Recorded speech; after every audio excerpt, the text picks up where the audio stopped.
Ever wondered who could be considered the ultimate superhero long before comic books? What if I told you he existed thousands of years ago and his superpowers were given by God himself? In the ancient hills of the tribe of Dan, a story begins not with a grand battle or the rise of a king, but with the quiet despair of a woman named Manoah's wife. Barren and burdened with the sorrow that came from her inability to bear children, her life was about to change in the most extraordinary way. One day, as the sun cast long shadows over her village, an angel of the Lord appeared to her. This was no ordinary visitation. It was a divine intervention that promised something miraculous. The angel proclaimed that she would bear a son who would begin to save Israel from the oppressive rule of the Philistines. The message from the angel was specific and filled with instructions that would set her son apart from birth. She was to drink no wine or fermented drink and avoid anything unclean, for the child would be a Nazirite to God from the womb.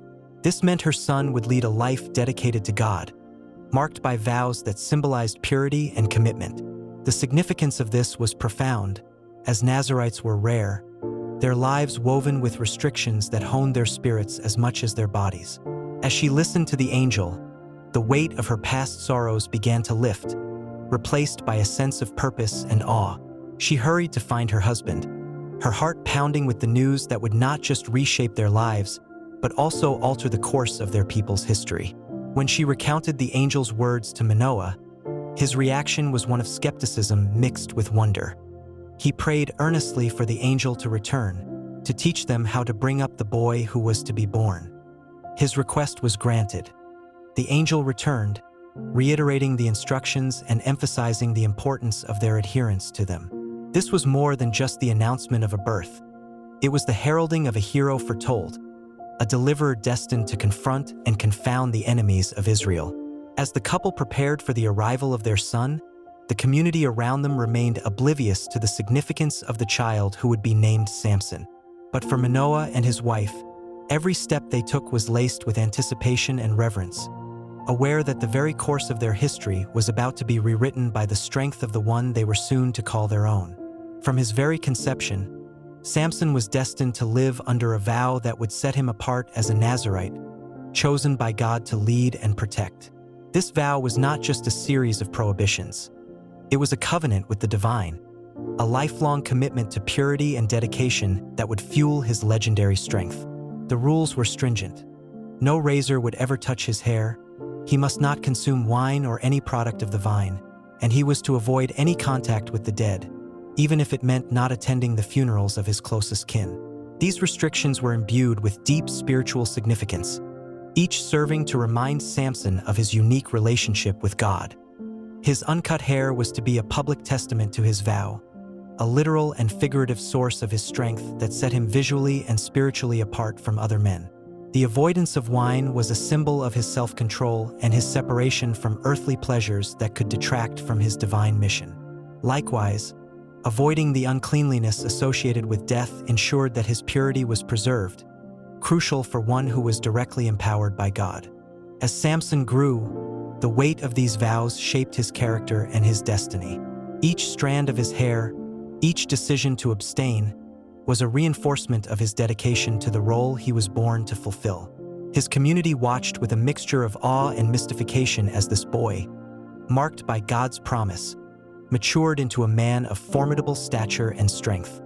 His very presence was a reminder of the divine power that coursed through his veins, granted in return for his adherence to the Nazirite vows. Yet, living under such a vow was not merely about following rules. It was about embodying the spirit of the covenant that made those rules meaningful. Samson's life was a testament to the power of faith and the complexities of divine favor. His extraordinary abilities were a gift from God, but they were also a challenge, for even a man of such strength was not immune to the temptations and trials that test the human spirit. As he navigated his path, the tension between his Nazirite dedication and his human desires shaped the paradox that was his life. Samson's life was bound by a sacred Nazirite vow from before his birth, a commitment ordained by the divine to set him apart for God's purposes. This vow was an ancient practice, rare and solemn, involving strict prohibitions designed to purify its observer and dedicate them wholly to the Lord. For Samson, these included abstaining from any part of the grapevine, not just wine but even the seeds and skins, which was symbolic of resisting worldly pleasures and intoxications that could divert his divine mission. The vow also stipulated that no razor should touch his head, as his hair was to be a visible sign of his lifelong dedication to God.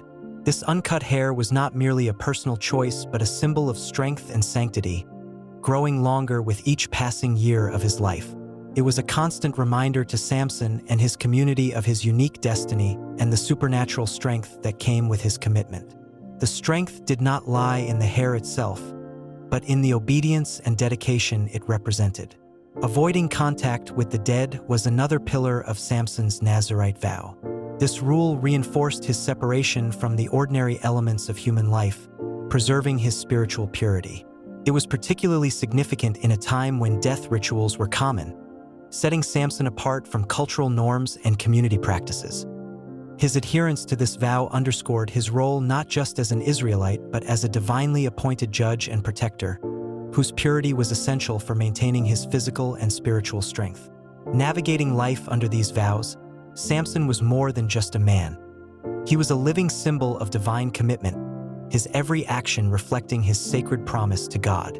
This way of life required constant vigilance and self-control, shaping him into an instrument of divine will, prepared to lead and defend Israel. His extraordinary life serves as a profound example of the power and consequences of divine dedication and the human struggle to uphold it amidst life's challenges. As Samson grew into a young man, the divine promise of his strength began to manifest in astounding ways, marking the beginnings of his legendary exploits. One of his first remarkable feats occurred as he traveled to Timnah. Along the path, a young lion suddenly emerged, roaring menacingly towards him. The Spirit of the Lord surged powerfully within Samson, and with no weapon in hand, he confronted the fierce beast. His bare hands became instruments of divine power, as he tore the lion apart as easily as one might split a young goat. This act was not witnessed by his parents or any companions, making it a deeply personal testament to the strength and protection provided by his divine covenant. This encounter with the lion was more than a display of brute strength. It was a symbolic moment that showcased Samson's role as a protector and a warrior against the enemies of Israel. The lion, often seen as a formidable predator, met its match in Samson, who embodied a higher power destined to challenge and disrupt the prevailing threats to his people. Yet, this miraculous event remained a secret, tucked away in the folds of his youthful journey, only to become significant later in his narrative. Continuing his travels, the significance of the lion encounter deepened when Samson passed the same spot on a later journey to claim his bride from among the Philistines. He turned aside to view the remains of the lion he had slain, finding that bees had made a hive in the carcass and produced honey. From this, Samson derived a riddle, which he later posed at his wedding feast, using the incident as a metaphor to challenge and confound his Philistine companions. This riddle, out of the eater, something to eat, out of the strong, something sweet, was not only a clever puzzle but also a reflection of how God's power can transform moments of danger into opportunities for revelation and triumph. These early incidents in Samson's life illuminate the complex layers of his character. They reveal a man blessed with extraordinary strength yet bound to face the paradoxes of his own destiny. Each act of strength was not merely for display but was woven into the larger fabric of his divine mission, setting the stage for the conflicts and victories that would define his tumultuous life. Samson's journey took a complex emotional turn when he fell in love with a woman from Timnah, a Philistine. This relationship, seemingly contrary to the expectations of his Nazirite vow, was yet another layer of the divine plan, for it brought him into direct conflict with the Philistines. During the wedding feast, a tradition that lasted 7 days, Samson posed a riddle to 30 Philistine guests, stemming from his earlier encounter with the lion. This was not just a game but a challenge, one laden with high stakes. He wagered 30 sets of garments, promising them to those who could solve his riddle within the 7 days of the feast. The Philistines, unable to unravel the riddle's meaning, resorted to deceit. They threatened Samson's new wife, coercing her to betray her husband by extracting the answer from him. Under the pressure of her countrymen's threats, She pleaded with Samson until he finally divulged the secret. When the Philistines smugly presented the answer before the deadline, Samson realized their treachery. His reaction was fierce and immediate, driven by both a sense of betrayal and the spirit of the Lord. In a display of divine strength and anger, Samson traveled to Ashkelon, a distance away. There, he struck down 30 men, taking their garments to fulfill the wager, and returning to give them to those who had solved the riddle. This act of retribution set a precedent for the ongoing conflict between Samson and the Philistines, marking the beginning of his more public, violent confrontations with them. His actions were not merely impulsive but were divinely orchestrated responses to the challenges and betrayals he faced. This episode illustrates the deep intertwining of Samson's divine mission with his personal passions and the complexities of his character. His love for the Philistine woman, his rage against betrayal, and his subsequent acts of vengeance all underscored the unpredictable, yet divinely purposed path he walked. The intertwining of divine purpose and personal emotion in Samson's life presents a compelling narrative of a man chosen by God yet deeply human in his responses and desires. In a further act of retaliation against the Philistines, Samson devised a plan of extraordinary and destructive ingenuity.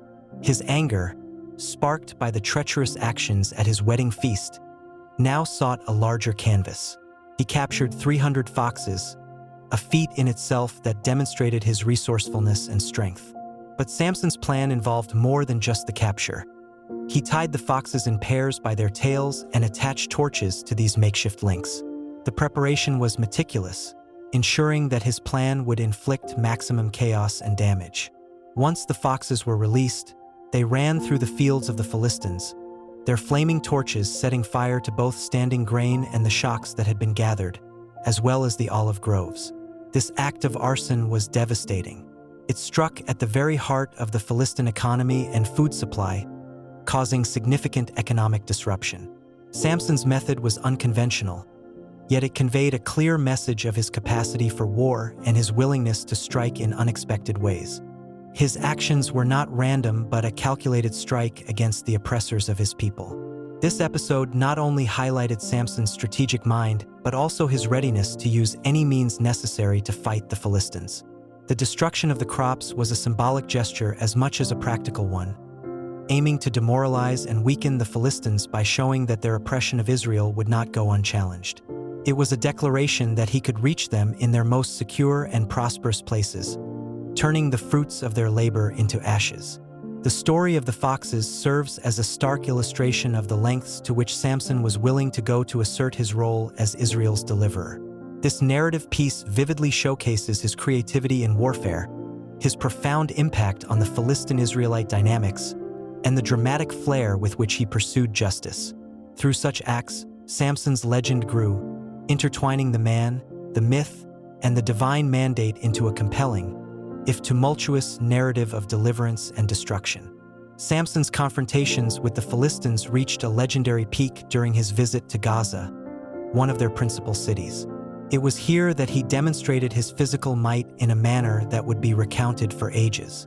By night, after learning that the Gazites planned to kill him at dawn, Samson approached the massive city gates, a symbol of Gaza's strength and security. Instead of fleeing or hiding, he took hold of the gates, along with the 2 posts, and tore them away, bar and all. Carrying the gates of Gaza was no small feat.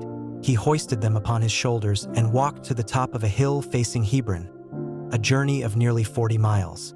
This act was a profound display of supernatural strength, but it was also rich in symbolic significance. By removing the gates, Samson was effectively stripping Gaza of its protective barrier, signaling that no stronghold was beyond the reach of God's power when wielded by his chosen. This audacious act served multiple purposes. It was a personal challenge to the Philistines, a demonstration that their efforts to control or kill him would always be in vain. More so, it was an inspiring message to the Israelites, showcasing the might of their God and the divine backing their judge possessed.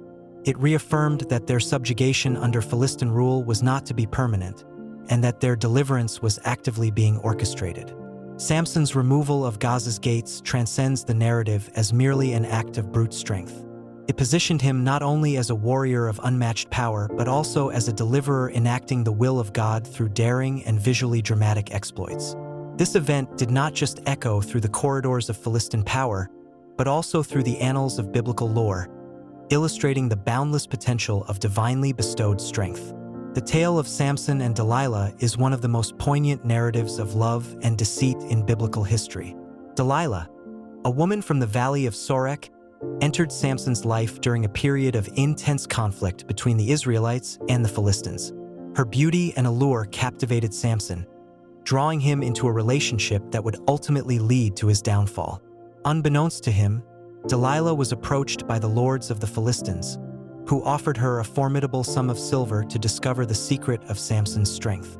This intersection of personal affection and political intrigue set the stage for a story of betrayal that resonates through the ages.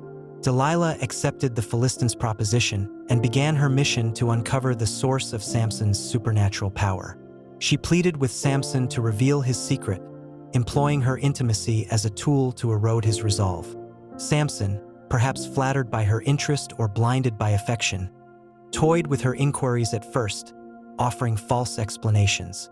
Each time he lied, the Philistines attempted to subdue him while he slept, only for him to easily break free, still strong and unharmed.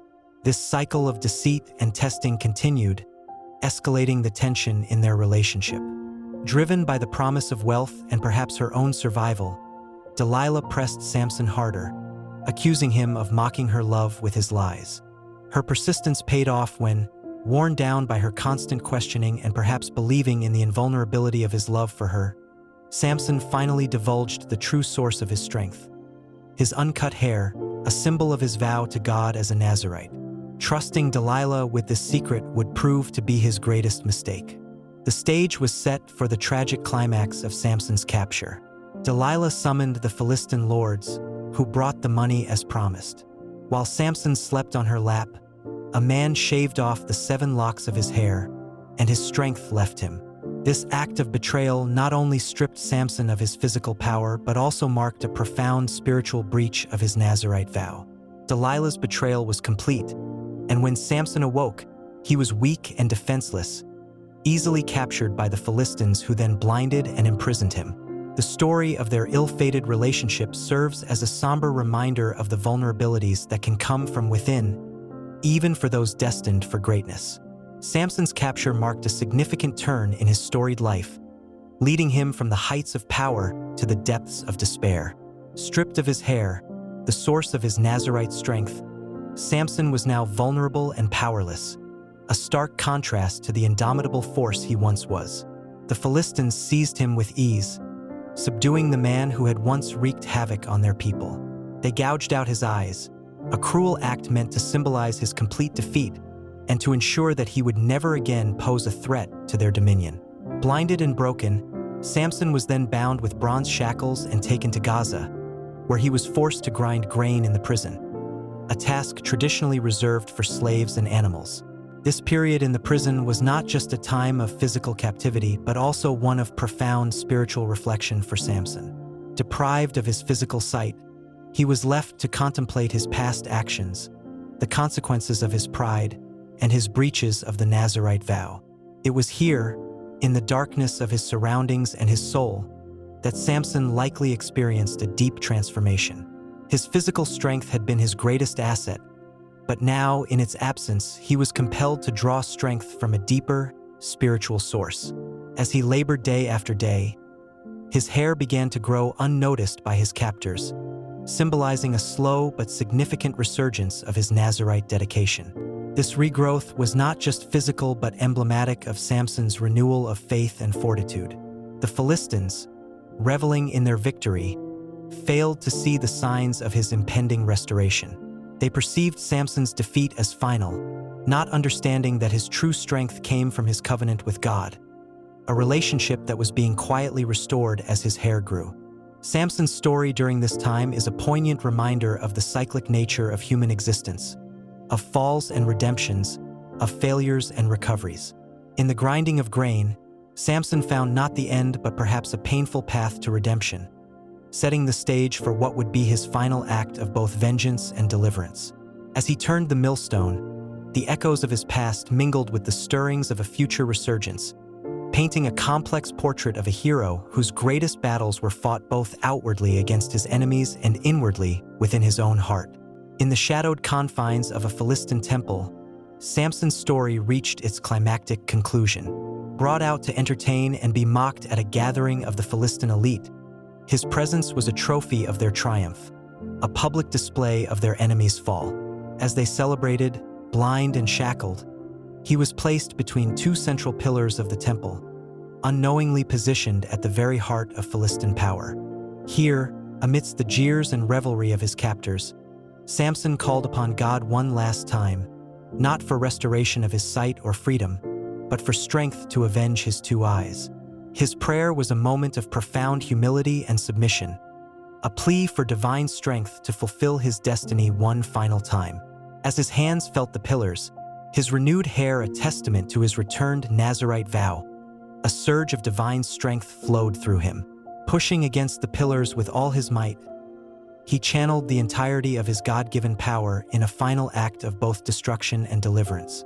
The pillars began to buckle under the force. The structure groaned ominously, signaling impending doom. The temple, filled with over 3,000 Philistines, lords, and people, began to collapse as the pillars gave way under Samson's strength. The roof caved in, crushing those within, and in this cataclysmic moment, Samson fulfilled his role as God's instrument of judgment against the Philistines. His life, marked by moments of passion, betrayal, and redemption, culminated in this act of sacrifice. It was an end that brought destruction to his enemies and, paradoxically, a form of deliverance to his people. In this final act, Samson's story transcends the narrative of a hero's tragedy and enters the realm of redemption and poetic justice. His demise was as dramatic as his life had been, a blend of personal vengeance and divine orchestration. The ruins of the temple became a testament not only to his physical might, but also to the unfathomable ways of divine justice. Through this ultimate sacrifice, Samson's legacy was sealed, echoing through time as a figure of unmatched strength and flawed humanity. Thank you all for watching. As Jesus said, "And you will know the truth, and the truth will set you free." John 8, verse 32. If this story of Samson inspired you, please like this video, subscribe to our channel, and hit the notification bell so you won't miss our next video. Feel free to leave a comment below, share your thoughts, and spread this story with your friends and family. Let's share the strength of these stories together.